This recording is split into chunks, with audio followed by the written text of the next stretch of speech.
estamos trabajando en la obra misionera. Y cuando uno trabaja en la obra misionera va viendo distintas situaciones y recorre distintos lugares. Y claro, uno acá ve necesidades, pero ustedes no se imaginan las necesidades que uno ve cuando se mete en el interior. Y estuve en un lugar que se llama Las Breñas, en Chaco. ¿Hay algún chaqueño acá? Ni uno. ¿No tenés un chaqueño acá? ¿Eh? ¿De dónde? Pero ¿de dónde? San Peña, no. Bueno, ve que por lo menos algunos cercanos teníamos, ¿no? En Las Breñas es una ciudad muy pequeña, cerca de otra ciudad que es un poco más grande, que se llama Charata. Y nosotros estamos de Las Breñas un poquito más adentro. Es un lugar muy chiquito que no recuerdo su nombre hoy, discúlpeme, la próxima vez que vengo se los cuento. Y es un lugar donde el Señor nos abrió las puertas. Es una mujer que ella conoció al Señor aquí en Buenos Aires y después se fue a vivir al Chaco con su familia. Y en ese lugar abrió un lugar para niños, un hogar de niños.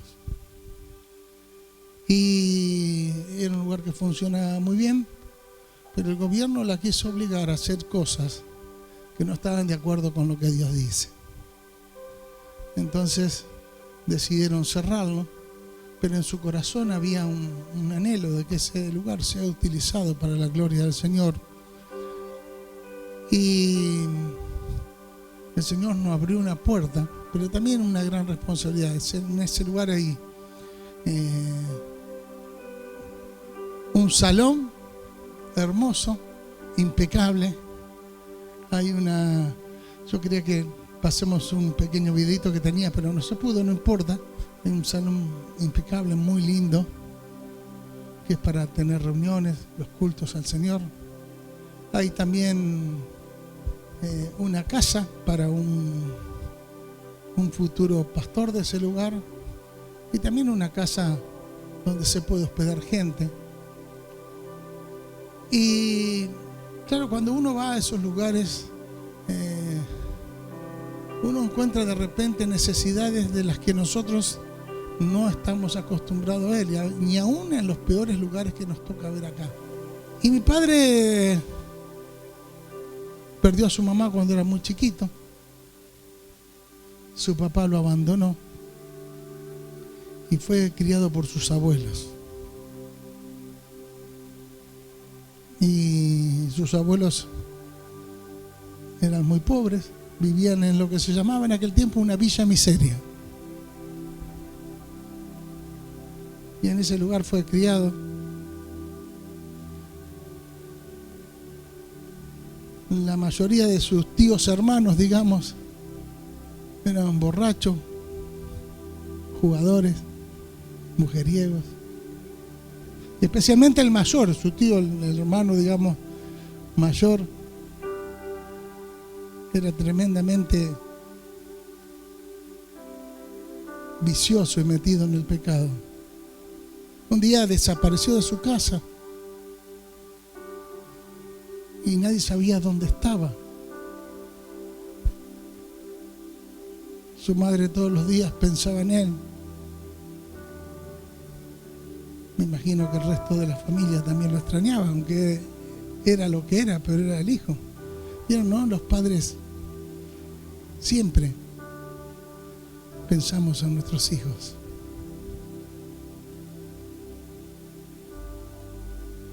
Y su mamá estaba tan preocupada por él. Y todos los días ella salía a vender pan casero con unas canastas. Un día venía caminando por la vía, en aquel tiempo cuando había locomotora a vapor. Y ella va pensando en sus hijos y Y la locomotora, el maquinista estaba desesperado, tocaba pito. ¿Se acuerdan cómo era el silbato de los trenes a vapor? Así hacía. ¿No? Pero mi abuela no escuchaba nada. Ella seguía caminando pensando en su hijo. Y de repente bajó hacia el costado de la vía y el tren le pasó por al lado. El maquinista desesperado le gritaba. Y era una situación muy triste, muy difícil. Pasados 2 años el hijo volvió a la casa. Y cuando volvió, vino transformado. Ya no fumaba, ya no tomaba, ya no jugaba, ya había dejado de ser un mujeriego. Había sido transformado por el poder del Espíritu Santo de Dios. Y saben, cuando Dios pasa por las vidas, nunca más uno quiere volver atrás. Y este tío le llevó el evangelio a toda su familia. Toda su familia conoció al Señor, y de ser una familia miserable, perdida, terminaron conociendo al Señor. Mi padre salió de ese lugar.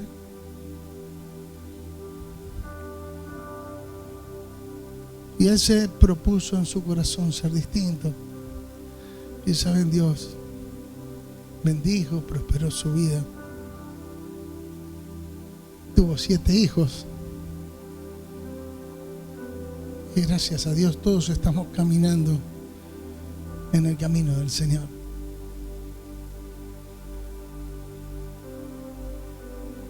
Yo quiero contarles que hay un poder que transforma, un poder que cambia.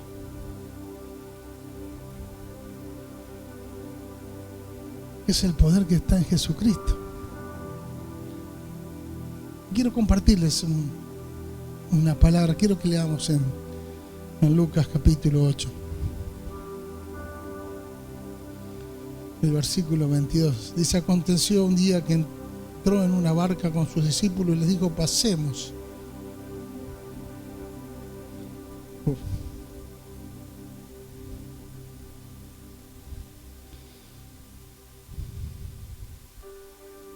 Pasemos al otro lado del lago. Y partieron. Pero mientras navegaba, él se durmió y se desencadenó una tempestad de viento en el lago. Y se anegaban y peligraban. Y vinieron a él y le despertaron diciendo: maestro, maestro, que perecemos. Despertando él, reprendió al viento y a las olas, y cesaron, y se hizo bonanza. Y les dijo: ¿dónde está vuestra fe? Y atemorizados se maravillaban y se decían unos a otros: ¿quién es este que aún los vientos, y aún a los vientos y a las aguas mandas y le obedecen? Y arribaron a la tierra de los Gadarenos, que está en la ribera opuesta a Galilea. Y al llegar él a tierra, vino a su encuentro un hombre de la ciudad, endemoniado desde hacía mucho tiempo, y no vestía ropa. Si no vestía ropa, ¿cómo estaba? Estaba desnudo. Ni moraba en casa, sino en los sepulcros. ¿Cómo se ve usted viviendo ahí entre las tumbas? Así estaba de miserable este hombre. Este, al ver a Jesús, lanzó un gran grito y postrándose a sus pies clamó a gran voz: ¿qué tienes conmigo, Jesús, Hijo del Dios Altísimo? Te ruego que no me atormentes. Porque mandaba el espíritu inmundo que saliese del hombre, pues hacía mucho tiempo que se había apoderado de él. Y le ataban con cadenas y grillos, pero rompiendo las cadenas era impelido por el demonio a los desiertos. Y le preguntó a Jesús diciendo: ¿cómo te llamas? Y él le dijo: Legión, porque muchos demonios habían entrado en él. Y le rogaban que no los mandase a ir al abismo. Había allí un hato de muchos cerdos que pasían en el monte, y le rogaron que los dejase entrar en ellos. Y les dio permiso. Y los demonios salidos del hombre entraron en los cerdos, y el hato se precipitó por un despeñadero al lago y se ahogó. Y los que apacentaban los cerdos, cuando vieron lo que había acontecido, huyeron, y yendo dieron aviso en la ciudad y por los campos. y salieron a ver lo que había sucedido. Y vinieron a Jesús y hallaron al hombre de quien había salido los demonios, sentado a los pies de Jesús, vestido y en su cabal juicio.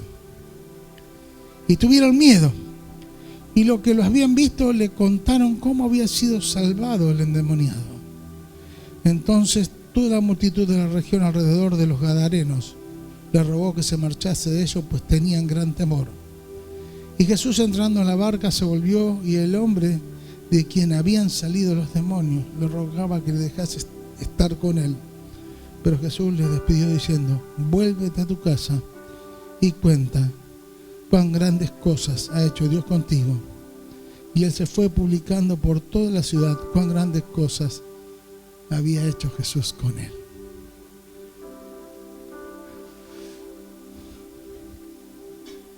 Cantamos una canción que dice que Jesús está pasando por aquí, y cuando Él pasa, todo se transforma. ¿Amén? ¿Cuántos creen que esto es verdad? Levante su mano. ¿Amén? Creemos que cuando Jesús pasa, todo se transforma. Y yo creo firmemente en esto, que cuando Jesús entra en las vidas de las personas, no vuelven a ser igual. Por eso les contaba de la necesidad que hay. Pero también en Cristo tenemos la solución para este problema. Y uno se pregunta: ¿qué vamos a hacer nosotros al Chaco o a Tucumán, estos lugares tan lejanos, habiendo tanta necesidad aquí? ¿No? Pero miren, Jesús se podría haber movido solamente en Galilea o en Nazaret, porque ahí también había mucha necesidad. Sin embargo, se movió por distintos lugares, y antes de partir dijo: me seréis testigos en Jerusalén, en Judea, en Samaria y hasta lo último de la tierra. Nuestra responsabilidad es hasta lo último de la tierra. ¿Amén? ¿Crees esto? Ahora, tenemos que entender que tenemos un mensaje que es transformador, que cambia las vidas, que transforma los corazones. Y es un mensaje que no somos responsables de transmitir solamente los pastores. Por supuesto que los pastores somos responsables, pero este es un mensaje que cada uno de nosotros debemos transmitir. Ninguno de nosotros está exento de eso. ¿Amén? Dos. Ninguno de nosotros está exento. Amén. Levante su mano. Amén. Ahora, ¿de qué depende esto? Depende primeramente de un corazón dispuesto. Un corazón que cree en el poder de Dios que transforma. Y te aseguro que cuando nosotros llegamos con un mensaje al corazón de aquellos que están necesitados, las vidas son transformadas. Las vidas son transformadas. Él tiene poder para cambiar las situaciones. A veces nos limitamos, a veces tenemos vergüenza de llevar la palabra, a veces no tenemos ganas o más para adelante. Pero sabes, Dios está esperando que cada uno de nosotros seamos aquellos que llevemos la palabra de Dios. Lo primero que debemos saber es que nuestras vidas tienen que hablar de Dios. No solo lo que decimos, sino lo que vivimos tiene que hablar que Dios está en nuestras vidas.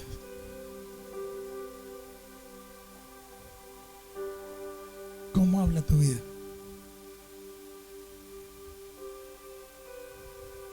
¿Qué ven los demás en vos?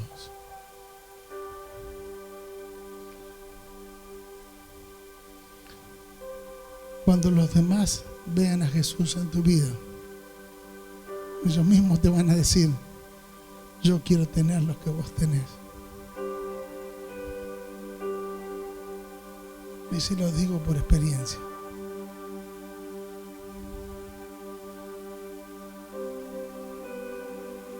Debemos reflejar a Cristo.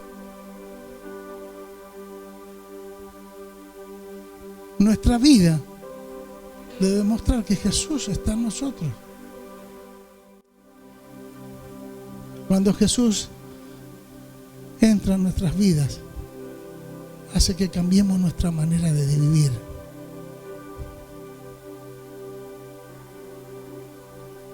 Transforma nuestros corazones. Yo les contaba recién lo que sucedió con mi familia.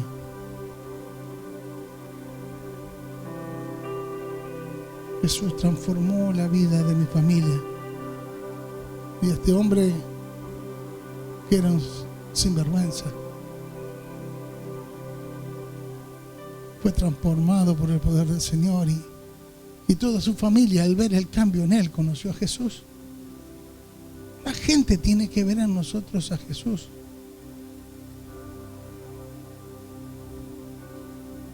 La gente tiene que ver en nosotros a Jesús.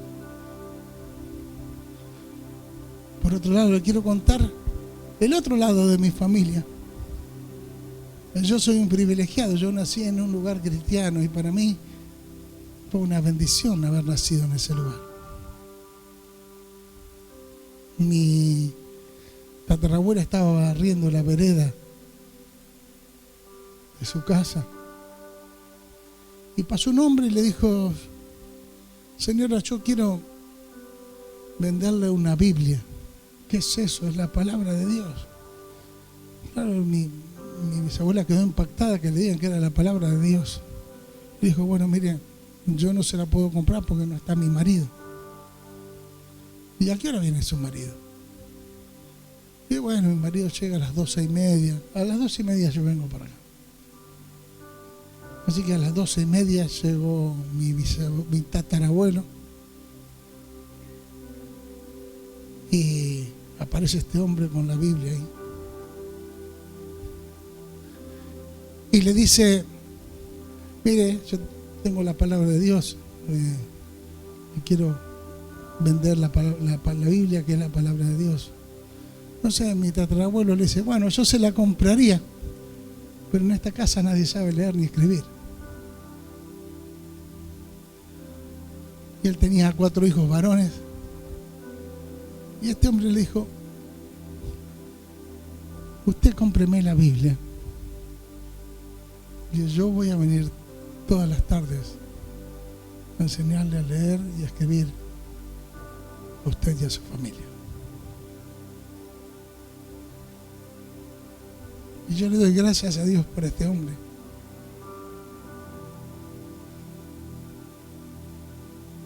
Porque se ocupó de ir todas las tardes a casa.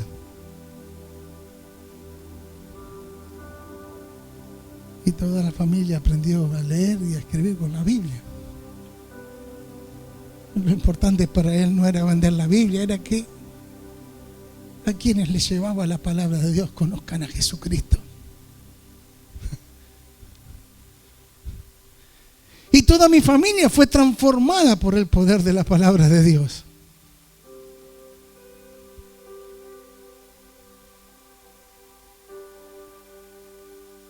Y toda esa casa conoció a Jesucristo.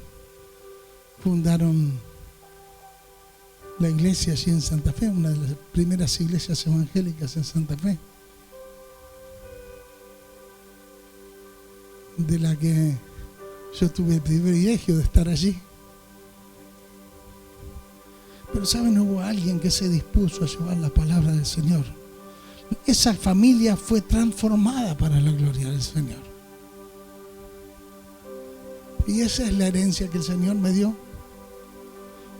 Y esa es la mejor herencia que alguien puede recibir. Amén. ¿Qué herencia quieres dejarle a tus hijos?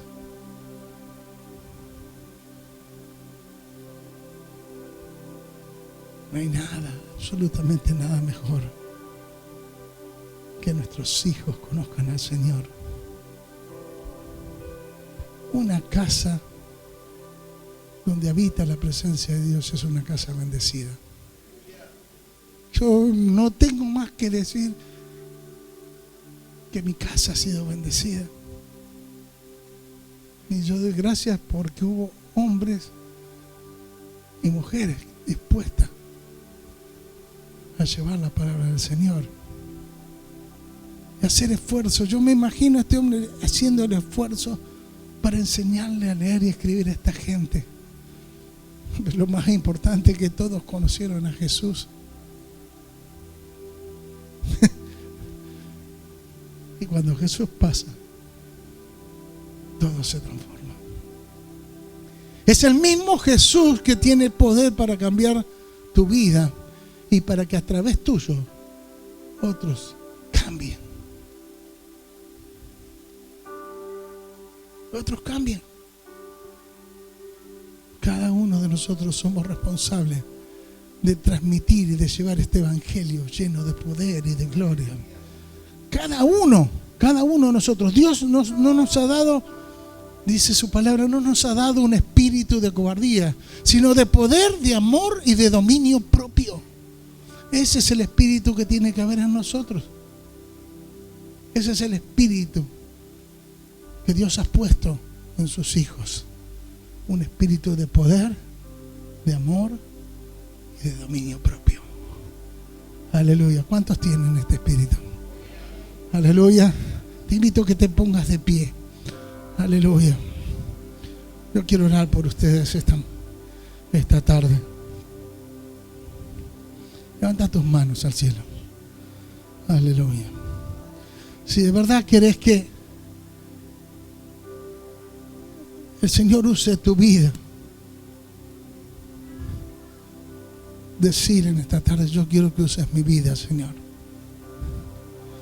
Yo quiero que uses mi vida, Señor.